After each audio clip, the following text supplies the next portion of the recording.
अल्हम्दुलिल्लाह आमीन।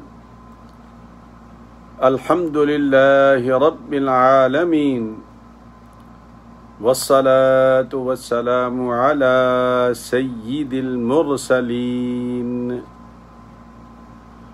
व अला आलिहि व अस्हाबिहि त्ताहिरीन अजमईन। अम्मा बाद फ़अऊज़ु बिल्लाहि मिनश शैतानिर रजीम।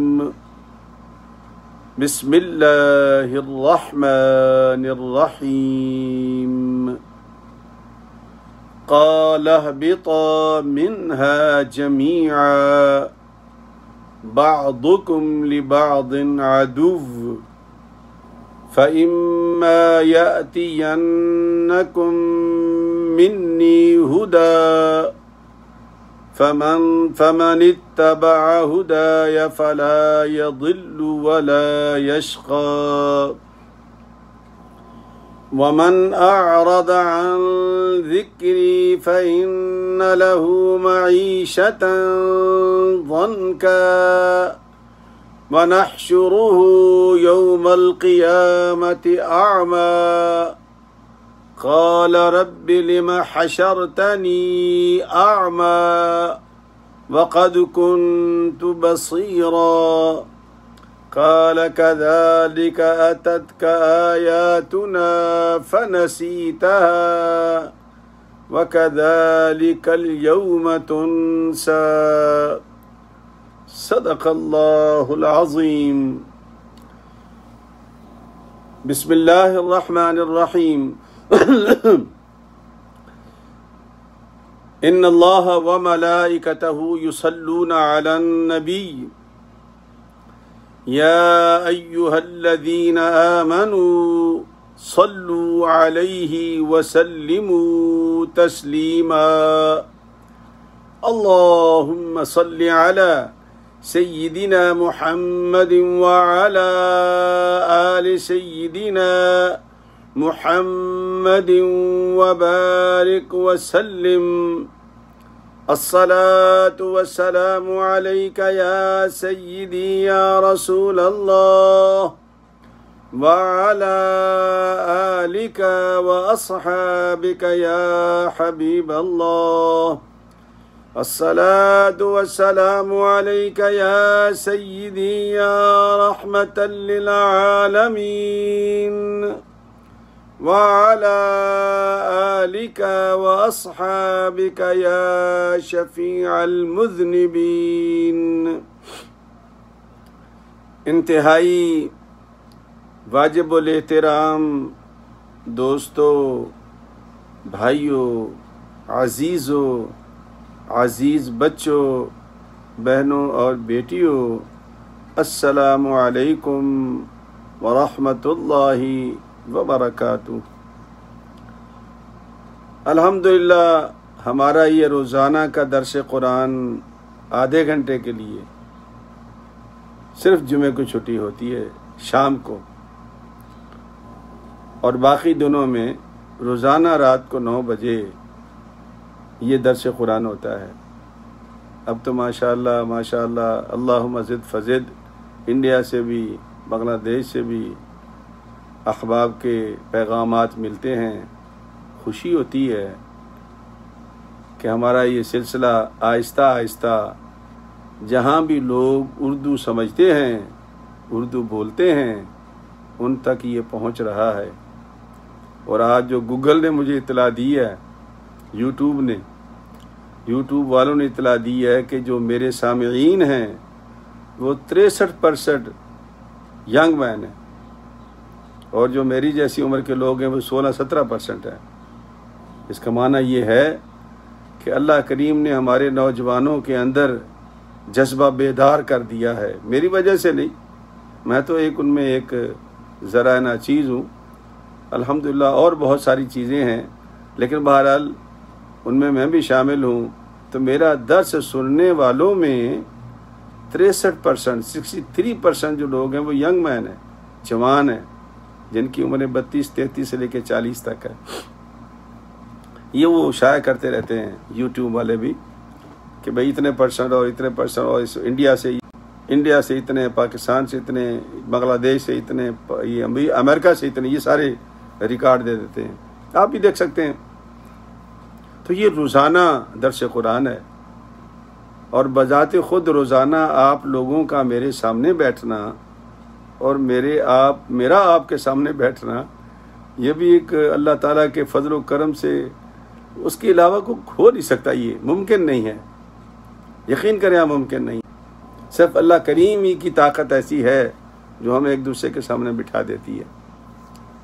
आज के जो सबक है, और फिर मैं कोई ख़ास असबाक नहीं ले रहा ना, जो सिपारे में चलता चलता 2-2, 3-3 आयात मुख्तलिफ जगह से पढ़ता रहता हूँ।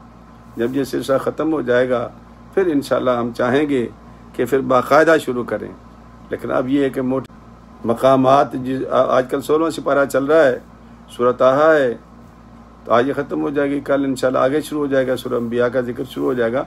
तो ये जो सबक में आ जाता है मैं वो आपको सुना देता हूँ, कुछ स्पेशल नहीं मजमून बनाता मैं आपके लिए ना, जो अल्लाह की तरफ से सबक में आ गया वो आपके सामने पढ़ देता हूँ। तो आज का जो सूरह ताहा है इसका 20 नंबर है, सूरह ताहा का 20 नंबर है। निकालनी हो ना सूरह ताहा इंडेक्स में, तो टच करेंगे तो सूरह ताहा आ जाएगी। 16वां सिपारा है और आयत नंबर 123, 124, 125 और 126, 123, 124, 125 और 126, 4 आयात हैं। चूँकि यही बमुश्किल मैं कह पाता हूँ, वक्त ख़त्म हो जाता है, फिर जल्दी जल्दी करनी पड़ती है, तो बस औक़ात फिर बाद बातें रह जाती हैं। तो आधा घंटा मैंने इसलिए रखा है कि ये बोझ नहीं पड़ता। चूँकि जब पढ़ाया करता था मुख्तलिफ़ जगह पढ़ाने, स्कूलों में, कॉलेजों में मौका मिला, अल्लाह ने दिया मौका, तो 35 से 40 मिनट का लेक्चर होता था। तो मैंने 5 और कम कर दिए हैं, मैंने आधा घंटा कर दिया। तो ये 4 आयात हैं और मज़ामीन तो आपको पता है कि बहुत ही प्यारे होते हैं। अल्लाह के पाक कलाम का कौन सा मजमून ऐसा है, मैं तो रोज़ाना ये कहता हूँ कि आज का आखिरी मजमून था, लेकिन जब दूसरे दिन जब पढ़ता हूँ तो मेरी हैरत गुम हो जाती है कि उससे भी आला मजमून सामने आ जाता है। आज का मजमून पीछे चल रहा था। हज़रत आदम अलैहिस्सलातु वस्सलाम और सैयदा हव्वा अलैहिस्सलाम का आसमान, जन्नत से ज़मीन पर उतरना, और किस हालत में उतरे उस बात को अल्लाह ने बयान किया। और फिर आगे जो मजमून है वो आप सुनेंगे इंशाल्लाह।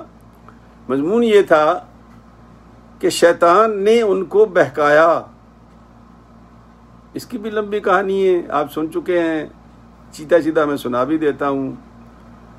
उसने कहा कि ये जो दरख्त है, इस दरख्त का फल अगर तुम खा लोगे तो तुम हमेशा के लिए जन्नत में रहोगे और तुम फरिश्ते ही बन जाओगे। ये चक्कर दिया उसने और ज़राए इस्तेमाल किए उसने। इसकी कहानी फिर कभी सुनाऊंगा, वैसे सुनी भी है लेकिन फिर भी कभी सुनाऊंगा, ये भी लंबी कहानी है। तो अल्लाह करीम ने फरमाया कि क़ाल अहबिता मिन्हा जमीआ, अब ऐसा करो कि तुम दोनों नीचे उतर जाओ। अब मुफस्सिरीन कहते हैं कि दोनों से मुराद शैतान और आदम भी हैं और अम्मा हव्वा और आदम भी हैं। हज़रत आदम को दुनिया में भेजना मशीयत इज़्दी थी, चूँकि जब अल्लाह ने इनको बनाया था ना, आपके इल्म में तो ये बात होगी कि अल्लाह ने कहा था कि इन्नी जाइलुन फिल अर्द खलीफा, कि मैं तुम्हें ज़मीन के लिए खलीफा मुकर्रर कर रहा हूँ। और फरमाया फ़ीहा मुस्तक़र्रुम व मताउन इला हीन, तुमने वहीं रहना है और वहीं मरना है। लिहाजा जितने ये पैसे हम मरीख पे और ज़ुहरा पे और चाँद पे खर्च कर रहे हैं ना, ये इंसानियत पे खर्च करो यार, तुम नहीं कहीं जा सकते। ये मेरे रब का वादा है कि तुम्हें मैंने ज़मीन के लिए बनाया है और यहीं रहोगे, यहीं मरोगे तुम। क्यों पैसे ज़ाया करते हो? वही अल्लाह की मखलूक की बहबूद के लिए खर्च कर दो। दुनिया भूखी मर रही है, लोगों के पास रोटी नहीं है, और तुम इपालो और शिपालो और पता नहीं इस पे और उस पे खर्च कर रहे हो। बहरहाल ये मेरा मजमून नहीं है, ये आपका मजमून है, आप लिखें इस पे। फीहा व मताउन इलाहीन, इस जमीन के लिए तुम्हें बनाया है और यहीं तुम्हें रहना है जब तक मेरा हुक्म होगा, और यहीं तुम्हें मरना है। कितनी जबरदस्त बात है ये, क्यों नहीं समझ में आती है हमारे? घूम फिर के फिर कुरान करीम पे आ जाते हैं ये लोग कि कुरान ने सच कहा था तो अभी मान लो, ये पैसे बचाओ, अल्लाह की मखलूक की बहबूद पे खर्च करो। ये हमारे कुर्बानी के बकरों के पैसे तो तुम दिलवाते हो, ये पैसे बचाओ लोगों के लिए। तो अल्लाह करीम ने फरमाया कि शैतान को सजा के तौर पर जन्नत से निकाला गया।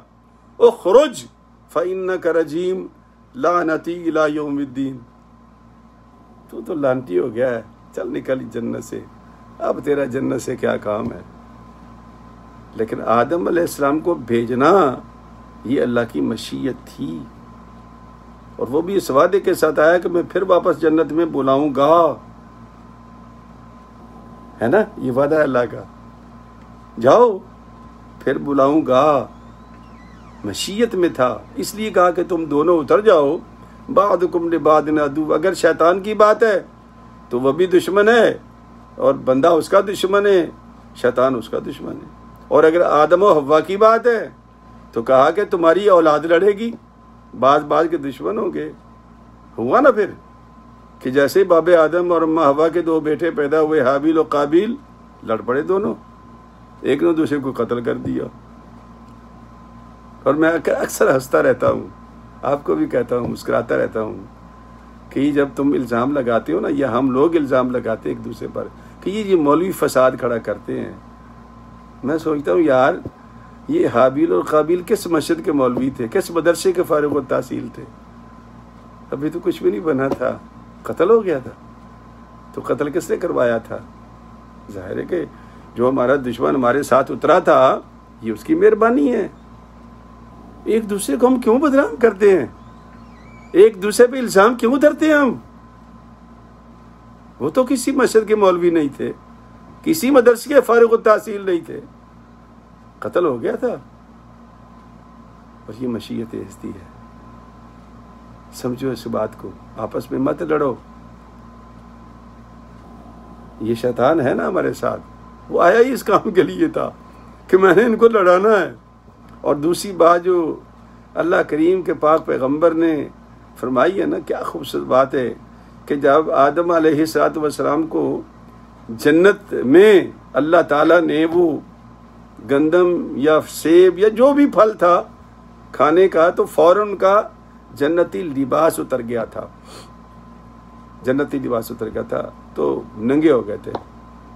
चूंकि शैतान ने कार्रवाई की थी ना, तो ये कार्रवाई शैतान आज तक नहीं भूला, हम भूल गए। गौर करें जरा, शैतान का काम ये है कि वो इंसानियत को नंगा कर दे और आदम भागे जैतून के पत्तों से, अपने जिस्म को ढांपना शुरू कर दिया। तो मालिक ने पूछा, आदम क्यों भाग गए थे? कहा, अल्लाह मुझे शर्म आ गई थी, मुझे हया आ गई थी, मुझे शर्म आ गई थी, मुझे हया आ गई थी, तो इसलिए मैं अपने जिस्म को ढांप रहा हूं। और शैतान ने क्या किया था? नंगा कर दिया था, हमारा नंगा कर दिया था हमें। तो आज भी वो इसी ताक में है कि वो हमें नंगा कर दे। और आदम ये चाहते थे कि मेरी औलाद अपने आप को ढांप के रखे। तो ये आदम और शैतान का जो झगड़ा है ये बहुत पुराना है। ये किसी भाई ने लिखा है जी कि इमाम हुसैन की शहादत बयान कर दें, वो 10 मुहर्रम को इंशाल्लाह कालम भी लिखूंगा, जुमे में भी यही बयान है मेरा। ये तो मेरा भाई कुरान का दर्स है, ये आप इस चक्कर में ना पढ़ा करें। आप सिर्फ ये देखें कि यकम मुहर्रम को हज़रत फ़ारूक आज़म की शहादत थी तो मैंने जिक्र कर दिया था, लेकिन जुमा मैंने उनकी अज़मत में पढ़ाया है। अब 10 मुहर्रम आएगी, जो अगला जुमा आ रहा है, तो हज़रत इमाम हुसैन की शहादत के बारे ही अर्ज़ करूँगा, उनकी शान बयान करूँगा। लेकिन ये दर्स कुरान है, तो दर्स को दर्स ही रहने दे मेरे भाई। आप मुझे इन चक्रों में न घसीटें, बल्कि क्या करें, सुना करें दर्स अल्लाह का कुरान। ये अल्लाह का कुरान क्यों उतारा था उसने? ये 10 मुहर्रम के लिए नहीं उतरा था, 10 मुहर्रम से बहुत पहले उतरा था। और आशूरे की अज़मत भी मैंने उसने बता दी थी कि ये हज़रत नूह अलैहिस्सलाम ने रोज़ा रखा था आशूरे का। ये आशूरा तो उस वक्त से मोहतरम है। बहरहाल ये हज़रत इमाम हुसैन रज़ी अल्लाह ताला अलैहिस्सलाम के बारे में कालम भी लिखूँगा इंशाअल्लाह, और जुमा भी पढ़ाऊँगा। लेकिन ये दर्स कुरान है हमारा। आप दर्स कुरान को सुना करें और अपने दिल को खोलें अल्लाह के कुरान के लिए। तो शैतान ने हुक्म दिया अल्लाह ने कि काला बिता मिनहा जमिया बादुकुम लिबादिन अदुव, तुम्हारे बाज के दुश्मन होंगे, औलाद भी हो सकती है, शैतान तो है ही दुश्मन। फ़इम्मा यातियन्नकुम मिन्नी हुदा, फिर जब आए तुम्हारे पास मेरी तरफ से हिदायत, फमन इत्तबा हुदाई फला यज़िल्लु वला यशक़ा, और जिसने मेरी उस हिदायत की पैरवी कर ली, यानी किसकी? अल्लाह के कुरान की और अल्लाह के नबी की। कुरान उतरा था ना, तो सरकार दो आलम लाए थे, तो सरकार दो आलम पे कुरान उतरा है ना, तो सरकार की पैरवी करो, सारी बातें छोड़ दो, सरकार की पैरवी करो। अल्लाह कहता है कि जिसने मेरे जिक्र की, मेरी हिदायत की, मेरी नसीहत की पैरवी की, ना वो गुमराह होगा और ना वो तकलीफ में मुब्तला होगा। वला यशक़ा, उसको कुछ नहीं होगा, A1 रहेगा जिसने मेरी हिदायत की पैरवी की। दोस्तों सुनो, अल्लाह का कुरान सुनो, अल्लाह के कुरान से प्यार करो, अल्लाह के कुरान से मोहब्बत करो। ये जितने स्टेशन आते हैं ना, ये हमें वहाँ तक ले जाते हैं। स्टेशनों को अपनी मंजिल ना बनाओ, ये तो आते रहेंगे, गाड़ी चलती रहेगी और कहाँ ले जाएगी? मंजिल पर। और मंजिल क्या है? मुहम्मदुर रसूलुल्लाह सल्लल्लाहु अलैहि वसल्लम। और फिर कौन है? मालिक। अब सुनो अगला कुरान, अगली आयत क्या है? अल्लाह फरमाता है वमन अअरद अन ज़िक्री, और जिस किसी ने एराज किया मेरी नसीहत से, मेरे जिक्र से, मेरी हिदायत से, वमन अअरद अन ज़िक्री फ़इन्न लहू मईशतन ज़न्का, तो सब तो पहले तो मैं उसकी गुजर बसर तंग कर दूंगा। वनहशुरुहु यौमल क़ियामति अअमा, और फिर मैं क़यामत के दिन उसे अंधा करके उठाऊंगा। पहली सज़ा तो ये दुनिया की, रोटी रिज़्क़ तंग हो जाएगा। और इसके बड़े माने मैं भी करता हूँ, ये सिर्फ मैं आपको आयत का तर्जुमा सुना लूँ, ताकि ये 123, 124, 125 और 26 आयत, ये 4 आयत हैं, तर्जुमा सुना के फिर आपको मैं अर्ज करता हूँ। फरमाया सबसे पहले दुनिया में सज़ा क्या है? रोटी रिज़्क़ की तंग, यानी उसके अंदर कनात ख़त्म कर दूंगा। बात समझो इसको। और जिसके अंदर से कनात ख़त्म हो गई, वो सब कुछ होते हुए भी उसके पास कुछ नहीं होता, वो हल में मजीद के चक्कर में रहता है। और जिसको कनात मिल गई, वो कहता है यार मुझे रोटी मिल रही है ना, कपड़े मिल रहे हैं ना, सोने के लिए जगह है ना, तो सुभान अल्लाह, मुझे यार किसी क़यामत में पढ़ने की ज़रूरत ही क्या है, काम चल रहा है मेरा, ये कनात है। और जब तक ये हमारे अंदर नहीं आएगी तो याद रखना, ना रिश्वत ख़त्म होगी, ना मारा मारी ख़त्म होगी, और ना फिर हमें नैब की ज़रूरत पड़ेगी। कनात आ गई ना, और ये दरकार है हमें, ये दरकार है हमें। और ये मेरे मालिक का इरशाद है, फरमाया कि जिस किसी ने मेरे जिक्र से एराज किया, जिक्र की बड़ी किस्में हैं, अभी अभी थोड़ी सी अर्ज करता हूँ मैं आपको। फरमाया कि मैं क़यामत के दिन उसको अंधा करके उठाऊंगा, अंधा। क़ाला रब्बि लिमा हशरतनी आमा, जब वो क़यामत को उठेगा तो वो अंधा होगा, अल्लाह से सवाल करेगा, या अल्लाह लिमा हशरतनी आमा वक़द कुन्तु बसीरा, या अल्लाह जब मैं दुनिया में था तो मैं देखा करता था, और ये मुझे अंधा क्यों कर दिया, मैं अंधा क्यों हो गया हूं? सवाल करेगा ये। अल्लाह फरमाएगा क़ाल कज़ालिका अततका आयातुना, याद कर याद कर याद कर कि ऐसे ही जब आई थी तेरे पास हमारी आयतें, आयातुना फनसीता, तुमने कहा छोड़ो छोड़ो ये मुल्ला लोगों के काम है, हमारा इससे क्या लेना देना, हम तो लिबरल हैं, हम तो बेदीन हैं, हम तो बेहया हैं, हमें इनसे क्या लेना देना, हम तो आज़ाद हैं। पता नहीं कौन सी आज़ादी इनकी, हमारी समझ से तो बाहर है।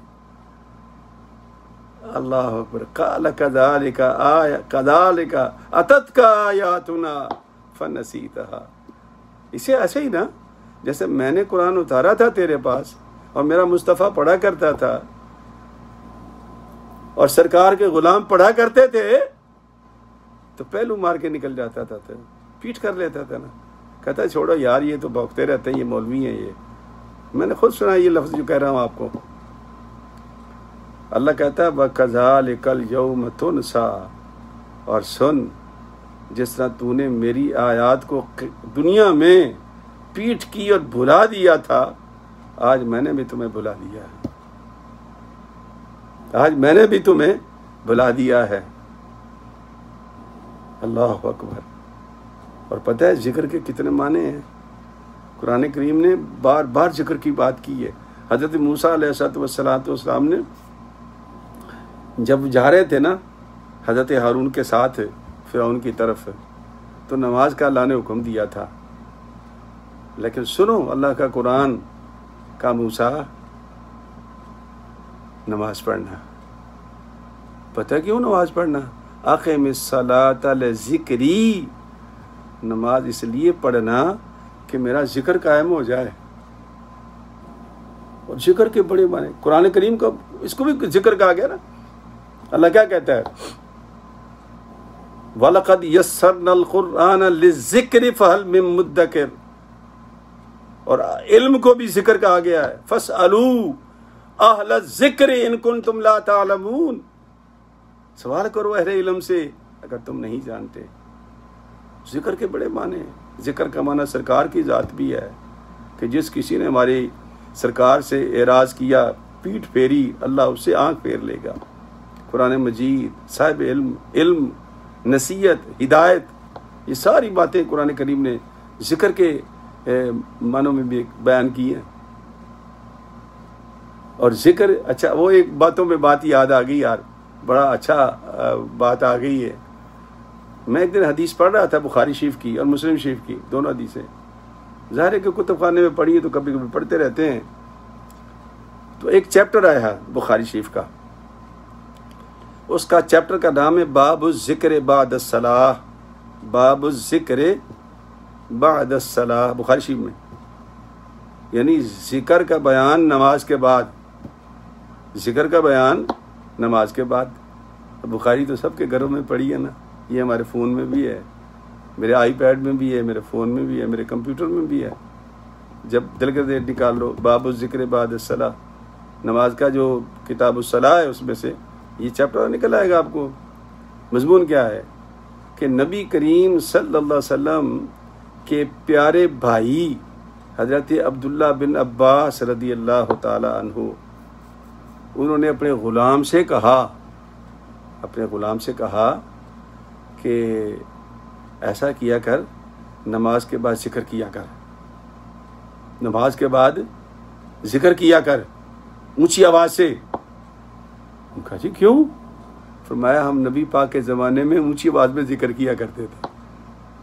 नबी पाक के ज़माने में ऊंची आवाज़ में जिक्र किया करते थे, और बल्कि कुन्तु आलमु, और मैं तो जानता ही जिक्र को इसलिए था कि नमाज ख़त्म हो गई है, जैसे ही नमाज ख़त्म होती थी जिक्र की आवाज़ आती थी। जिक्र के कलमे मुख्तलिफ हो सकते हैं, लेकिन जिक्र में कोई इख्तिलाफ नहीं है।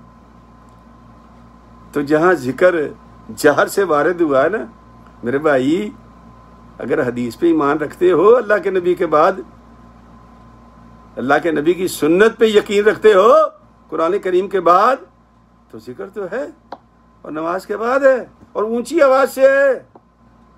इसलिए मैं अक्सर अपने नमाजियों से कहा करता हूँ कि मेरे भाई, मेरी मस्जिद जहाँ अल्हम्दुलिल्लाह मुझे अल्लाह ने तौफीक बख्शी है बनाने की, मैं कौन हूँ बनाने वाला, यार अल्लाह बनाने वाला है, तौफीक बख्शी, दो साथी मिल गए बना दिए एयरपोर्ट पे, तो मैं नमाज के बाद जिक्र करता हूँ और लोगों से कराता हूँ। तो अरब ज़्यादा होते हैं, चूँकि वो एयरपोर्ट है, मुसाफिर आ जाते हैं, तो मैंने बुखारी शरीफ वहाँ रखी हुई है, तो जो भी कोई अरब बात करता है तो मैं आगे बुखारी कर देता हूँ कि यार ये चैप्टर है पूरा, पढ़ ले, अगर तेरा दिल करता है तो अमल कर ले, नहीं दिल करता तो खामोश हो जा। लेकिन मैं अपने नमाजियों से ये कहता हूँ कि जिन मस्जिदों में जिक्र होता है शरीक हो जाया करो।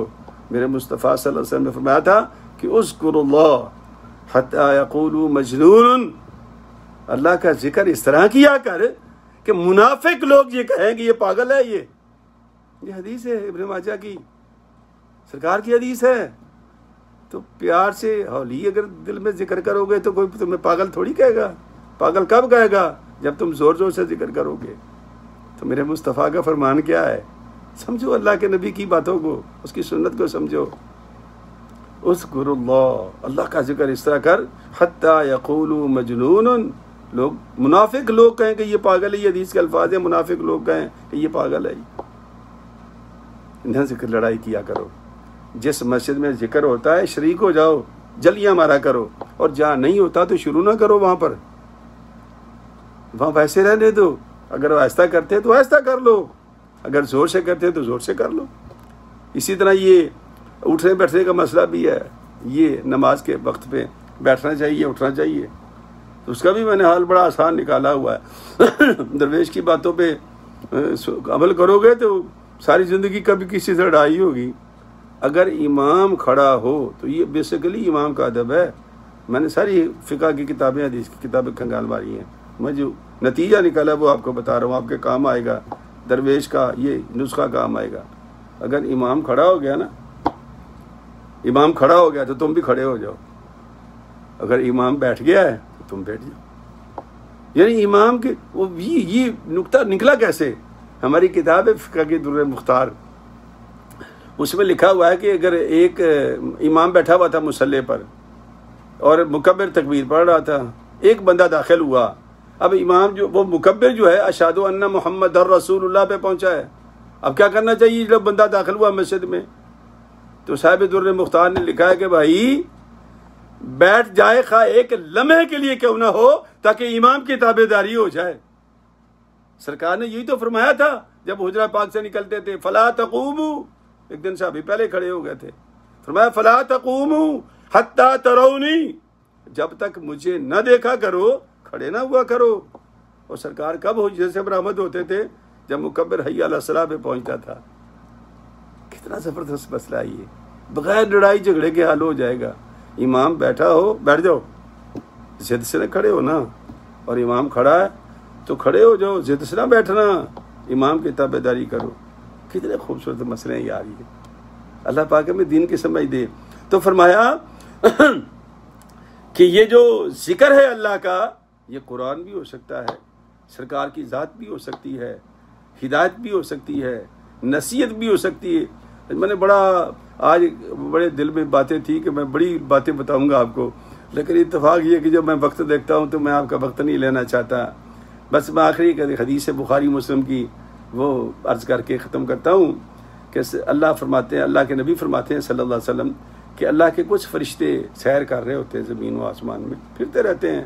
अल्लाह ने ड्यूटियाँ लगाई हुई ना, वन्नाज़िआति ग़रक़ा वन्नाशिताति नश्ता वस्साबिहाति सबहा फस्साबिक़ाति सबक़ा वल्मुदब्बिराति अमरा। ये किस्में फरिश्तों की, फरिश्ते की फिरते फिरते वापस जाएंगे कहेंगे अल्लाह आज हम एक ऐसी जगह पर गए जहाँ बंदे इकट्ठे होकर तेरा जिक्र कर रहे थे, कुरान पढ़ रहे थे, जिक्र कर रहे थे। ये अल्लाह का जिक्र है ना, अफजल जिक्र ला इलाहा इल्लल्लाह। सरकार ने क्या फरमाया? सबसे बेहतरीन जिक्र क्या है? ला इलाहा इल्लल्लाह का। तो ला इलाहा इल्लल्लाह का जिक्र कर रहे थे। तो फरमाया, अल्लाह ने पूछा फरिश्तों क्या क्यों कर रहे थे? कहा या अल्लाह तुझे राजी करना चाहते थे। अच्छा मुझे देखा है उन्होंने? कहा नहीं अल्लाह तुझे देखा तो नहीं है। तो मैं अगर वो मुझे देख लें, बिन देखे मेरे नाम को बुलंद कर रहे हैं, और अगर वो मुझे देख लें तो फिर क्या आलम होगा? फरमाया मालिक फिर तो कभी सर भी ना उठाएं, हमेशा जिक्र में ही रहें। कहा गवाह रहना, मैंने उनको माफ कर दिया। अच्छा और क्या कर रहे थे? कहा या अल्लाह, वो कह रहे थे या अल्लाह अपने फजल से हमें जन्नतों में दाखिल करना। कहा जन्नत देखी उन्होंने? नहीं अल्लाह देखी तो नहीं है, तो फिर क्यों मांग रहे? अगर वो देख ले, कहने लगा फिर तो सजदे से कभी सर ना उठाएं, फरिश्तों गवाह हो जाओ मैंने उनको जन्नत अता कर दी। और क्या कह रहे थे कि या अल्लाह, ये कह रहे थे या अल्लाह हमें दोजख में ना डालना, दोजख से बचा लेना हमें। अच्छा दोजख देखी उन्होंने? कहा या अल्लाह दोजख तो नहीं देखी उन्होंने, तो अनसीन है। कहा अच्छा और अगर वो देख ले जहन्नम को, दोजख को, तो फिर क्या आलम हो? कहा तौबा तौबा या अल्लाह हम तौबा करते हैं तो वो तो कभी भी फिर तेरी जिक्र से, तेरे नमाज से, तेरे सजदे से सर ना उठाएं। कहा गवाह रहना मैंने जहन्नम से उनको आज़ाद कर दिया। अच्छा और क्या कर रहे थे? एक फरिश्ता अर्ज करेगा, एक बुखारी मुस्लिम की रिवायत है ये। एक फरिश्ता कहेगा या अल्लाह एक बंदा उनके साथ नहीं था ना, वो वैसे ही आके बैठ गया था। यार ये मौलवी कर क्या रहे हैं? ये सूफी लोग, ये मौलवी साहब दर्श दे रहे हैं, ये क्या कर रहे हैं? वैसे ही बैठ गया था, उसका कुछ ताल्लुक नहीं था उनसे, बस आके बैठ गया था। तो उसके बारे में फिर क्या ख्याल है? फिर क्या हुक्म है? सॉरी क्या हुक्म है? अल्लाह फरमाएगा उनके साथ आके बैठा था ना। कहा जाओ उनके सदके मैंने उसको भी माफ कर दिया है, उसको भी वो कुछ अता कर दिया है जो मैंने इनको अता कर दिया है।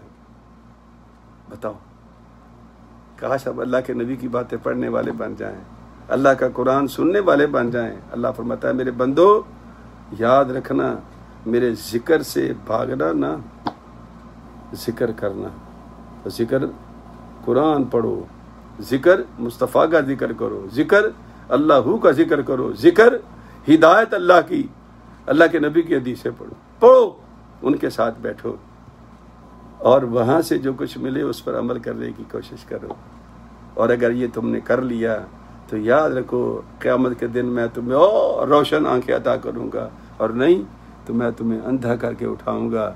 और जब तुम कहोगे मुझसे लिमा हशरतनी आमा वक़द कुन्तु बसीरा, या अल्लाह क्यों अंधा कर दिया, मैं तो देखा करता था। तो क्या हुक्म होगा? क़ाल कज़ालिका अततका आयातुना फनसीता। ऐसे ही ना, जैसे तुम्हें मेरा कुरान सुनाया जाता था तो तुम आंख बंद कर लेते थे, तो आज मैंने आंख बंद कर ली है। मैंने तो कुछ नहीं तेरे साथ किया, तेरे काम का बदला मैंने दिया है। अल्लाह ना करे खाकम बदहन कि अल्लाह पाक हमें ऐसी क़यामत से गुजारे, बल्कि अल्लाह हमें माफ़ी कर दे। और इसी में हमारी आफ़ियत है। तो ये 4 आयात थी। और ये बात याद रखना कि शैतान हमें नंगा करना चाहता है। बाबा जी कपड़े पहनाना चाहते थे, अब मर्जी आपकी, अपनी बेटियों को भेज दो ये मेलों में, ठेलों में, क्रिकेट में, इधर से में, उधर में, ड्रामों में, उतरवा दो लिबास उनके, ये आपकी मर्जी है। क्योंकि यकीनन वो आपकी बेटी होगी, मेरी बेटी होगी, किसी की तो बेटी होगी ना, कोई तो उसका माँ बाप होगा। शैतान ये चाहता है कि मैं इस कौम को नंगा कर दूं। और बाबा आदम अंदाजा करें आप, वो जो पत्ते थे जैतून के दरख्त के, उनसे वो बड़े जिस्म को ढांप रहा था। या अल्लाह मुझे शर्म आ रही है, मुझे हया आ रही है। तो हया आदम का जेवर है, बाबे आदम का जेवर है, और नंगापन शैतान का जेवर है। अल्लाह ताला भी हमें कुरान समझने की तौफीक अता फरमाए और कुरान पर अमल करने की भी तौफीक अता फरमाए।